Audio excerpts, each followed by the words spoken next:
ওসমান হাদির বিচার না হওয়া পর্যন্ত বাংলাদেশে স্বাধীনতার সার্বভৌমত্বকে টিকিয়ে রাখার যে লড়াই সেটাকে আসলে কন্টিনিউ করা যাবে না।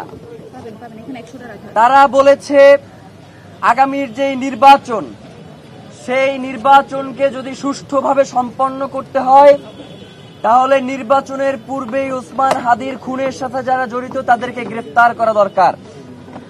কিন্তু আমরা লক্ষ্য করেছি গতকাল স্বরাষ্ট্র মন্ত্রণালয়ের পক্ষ থেকে যেই বিবৃতি দেয়া হয়েছে সেখানে আমরা স্বরাষ্ট্র উপদেষ্টা এবং তার বিশেষ সহকারী খোদাবক্স তাদের দুইজনের একজনকেও আমরা দেখতে পাই নাই। এর মাধ্যমে প্রতীয়মান হয় যে স্বরাষ্ট্র উপদেষ্টার দপ্তর থেকে এই ঘটনাকে তুচ্ছ-তাচ্ছিল্য করা হয়েছে। তারা মনে করেছে যে ওসমান হাদির ঘটনাকে তারা ধামাচাপা দিয়ে দিবে। কিন্তু আমরা আপনাদেরকে জানিয়ে দিতে চাই, বাংলাদেশের জনগণ আপনারা যাদেরকে বোকা দুর্বল মনে করেন তারা জুলাইয়ে আপনাদেরকে একটা শিক্ষা দিয়েছে, কিন্তু আপনাদের সেই শিক্ষা হয় নাই। 5 তারিখ থেকে 20 তারিখ পর্যন্ত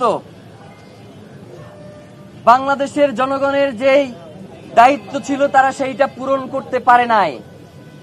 আজকে ইনকিলাব মঞ্চ যদি এইখান থেকে ঘোষণা দেয় যে 5ই আগস্ট থেকে 20 আগস্ট পর্যন্ত যেই দায়িত্ব বাংলাদেশের জনগণের ছিল সেই দায়িত্ব আপনারা এখন পূরণ করেন, তাহলে কিন্তু আপনারা সরকারে থাকতে পারবেন না। বাংলাদেশের জনগণের জীবনকে জাহান্নাম বানিয়ে দিতে চান। বাংলাদেশের জনগণ যতক্ষণ পর্যন্ত স্বাধীনতা সার্বভৌমত্ব রক্ষার এই আন্দোলনে রয়েছে আপনারা কোনো শান্তিতে থাকতে পারবেন না। বাংলাদেশের জনগণ আপনাদের জীবনকেও জাহান্নাম বানিয়ে ছাড়বে। আমরা বলতে চাই, আমরা যেই 2টা দাবি জানিয়েছি আপনারা এখন পর্যন্ত খুনি কোথায় রয়েছে? আপনারা খুনির ড্রাইভারকে গ্রেফতার করছেন, খুনির ড্রাইভারকে আপনারা গ্রেফতার করতে সক্ষম হন নাই। খুনির যে পিতামাতা রয়েছে, খুনির শ্যালক রয়েছে, এক এক সময় এক একজনকে উঠিয়ে নিয়ে আসেন এবং বলেন যে তারা আমাদেরকে পর্যাপ্ত তথ্য সরবরাহ করতে পারছে না। মানে গোয়েন্দা সংস্থা এবং যারা হচ্ছে তাদেরকে জিজ্ঞাসাবাদ করেন, আপনারা বলেন যে তারা সর্বোচ্চ তথ্য সরবরাহ করতে পারছে না এবং আপনারা গুলি করা পরবর্তী সময়ে আমাদের কাছ থেকে তথ্য নিয়ে খুনিকে নিশ্চিত করবার চেষ্টা করেন। আপনাদের কাছে সেই ক্যাপাসিটিও নাই যে খুনিকে কিভাবে চিহ্নিত করা যায়। যতক্ষণ পর্যন্ত আমরা ইনকিলাব মঞ্চের পক্ষ থেকে আপনাদেরকে খুনিকে চিহ্নিত করে না দিতে পারছি ততক্ষণ পর্যন্ত আপনারা খুনিকে চিহ্নিত করতে পারেন নাই।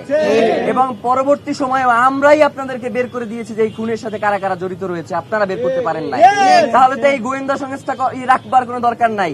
ইনকিলাব মঞ্চকে বাংলাদেশের গোয়েন্দা সংস্থার দায়িত্ব দিয়ে দেন। যেহেতু সব কাজে ইনকিলাব মঞ্চেরই করা লাগতেছে, গোয়েন্দা তথ্য সরবরাহ থেকে শুরু করে সকল কাজ যদি ইনকিলাব মঞ্চই করে তাহলে এই গোয়েন্দা সংস্থাগুলোকে বসিয়ে রাখবার তো কোনো দরকার নাই। আমরা দ্বিতীয় দাবি জানিয়েছিলাম যে সিভিল মিলিটারি ইন্টেলিজেন্সের মধ্যে ঘাটতি মেরে বসে থাকা আওয়ামী দোসরদেরকে চিহ্নিত করে আপনারা গ্রেফতারের আওতাধীন করেন। 2 নাম্বার দফা আপনারা কোনো উচ্চারণই করেন নাই। মানে কি ফাইজলামি নাকি? মানে বাংলাদেশের জনগণ, কোটি কোটি জনগণ আপনাদেরকে 2টা দফা দিয়েছে, আপনারা কোনো তোয়াক্কাই করতেছে না। বাংলাদেশের জনগণ এই সরকারকে টিকিয়ে রাখার দায়িত্ব নেয় নাই। এই সরকার যদি এই বিচার নিশ্চিত না করতে পারে এই সরকারে থাকবার কোনো দরকার নাই। বাংলাদেশের জনগণ দীর্ঘ 15 মাস ধরে এই সরকারের সকল অন্যায়কে শুধুমাত্র বৈধতা দিয়েছে যাতে জুলাইয়ের এই বিচারগুলো হয়, যাতে বাংলাদেশের স্বাধীনতা সার্বভৌমত্ব অক্ষুণ্ণ থাকে, যাতে বাংলাদেশের স্থিতিশীলতা বজায় রাখে, যাতে বাংলাদেশে সুষ্ঠু একটা নির্বাচন হয়। আপনারা কোনোটাই করতে সক্ষম হচ্ছে না। তাইলে আপনাদের তো এখানে বসে আরাম করবার কোনো দরকার নাই। আপনাদেরকে যখন আমরা গিয়ে বলি যে এই খুনিদেরকে কারা ছাড়াইলো, আপনি হাসতে হাসতে বলেন যে বাবা এটা কেমন কথা, এর দায়িত্ব তো আমার না। এই মিয়া ফাইজলামি করেন। আপনার আইনমন্ত্রী বানানো হয়েছে কি আপনার খালি দায় অস্বীকার করবার জন্য? আপনি আইন উপদেষ্টা হয়েছেন কি খালি দায় অস্বীকার করবেন এই জন্য? আপনার কি কোনো দায় নাই? এই যে জনগণ যখন এই যে উপদেষ্টা পরিষদ গঠিত হয়, জনগণ কারে চিনত?